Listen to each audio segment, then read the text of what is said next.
Alors que Tebboune ne cessait de claironner, il y a une convergence de vues avec la Russie sur tous les sujets, et il n'avait pas arrêté de caresser le tigre russe, pas l'ours russe, le tigre russe. Il donne l'image d'un tigre devant un chat vieillot, hein, complètement dégoûté comme était le chat de notre dessinateur et caricaturiste Slim. Donc, Tebboune n'arrêtait pas de caresser dans le sens du poil Poutine.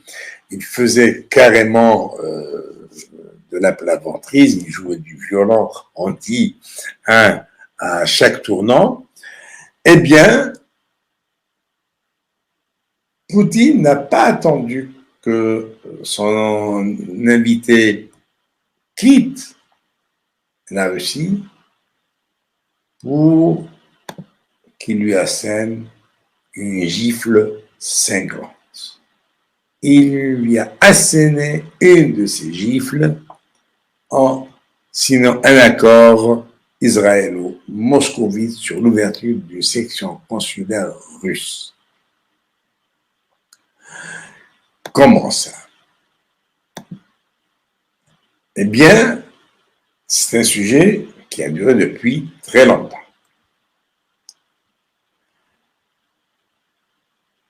Il y avait un contentieux sur un lot de terrain, un lotissement de terrain, donc un litige immobilier à Jérusalem entre les Russes et Israël.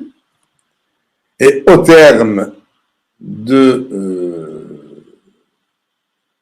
ce litige, donc il fallait signer un accord. Donc un accord qui a mis fin à ce litige, et Moscou ouvrira une section consulaire dans la ville sainte, enjeu clé du conflit israélo-palestinien. Et évidemment, cette enceinte sera construite sur cette parcelle de terre. C'est le résultat de plusieurs années de négociations. Cet accord de conciliation porte sur la clarification des limites et de la superficie d'une parcelle de terrain russe à Jérusalem-Ouest. C'est selon un communiqué de l'ambassade de Russie à Tel Aviv. Alors, cette information, à un certain moment, on doutait. Personnellement, j'ai douté, j'ai dit non, ça doit être de l'intox, ça doit être bon. Puis bon, je cherchais un lien. Je trouve l'information sur le Figaro. Je me dis, bon, le Figaro, peut-être qu'ils exagèrent, peut-être, mais quand je lis qu'il s'agit d'un communiqué de l'ambassade de Russie à Tel Aviv, là, il n'y a plus rien à dire. Là, il n'y a plus rien à dire.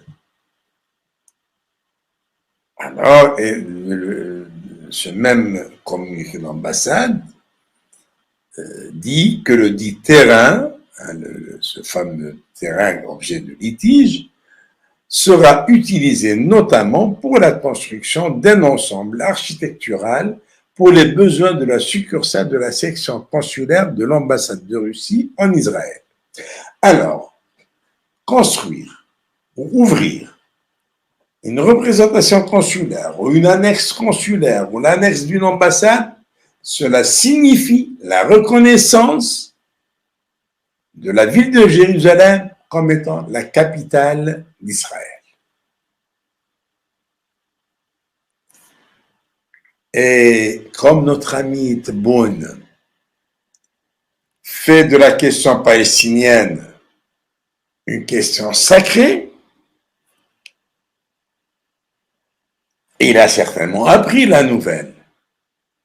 Bon, possible que non, parce que ce sont tous des incultes, des ignares. Je ne pense pas qu'il y en ait un qui puisse lire l'information qui a vont circuler partout, qui oseraient même informer Tebboune n'oserait jamais, au grand jamais, faire la moindre remarque sur ce sujet à Poutine. Le bonhomme se sent trop diminué, trop inférieur à Poutine.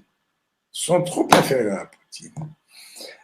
Donc, Tebboune ne branchera pas, ne dira rien du tout. Qu'il apprenne la nouvelle en Russie ou en rentrant à Alger, ça ne changera rien du tout. Pourquoi? Parce que Tebboune n'a pas le courage de contester quoi que ce soit devant Poutine. On l'a bien vu, il n'arrêtait pas de remercier, il n'arrêtait pas de faire dans la complaisance la plus absurde même. Ben, c'est ça. Prions pour que Dieu nous débarrasse de ce Tebboune et de sa clique et de ses généraux qui sont en fait de simples hommes de troupe. Il n'y a que les galants qui sont des galants de généraux, mais dans la tête, ce sont des hommes de troupe, de bons exécutants. Sur ce, je vous souhaite une bonne fin de soirée si vous me suivez en soirée, ou bien une excellente journée si vous me suivez en journée. Au revoir et merci.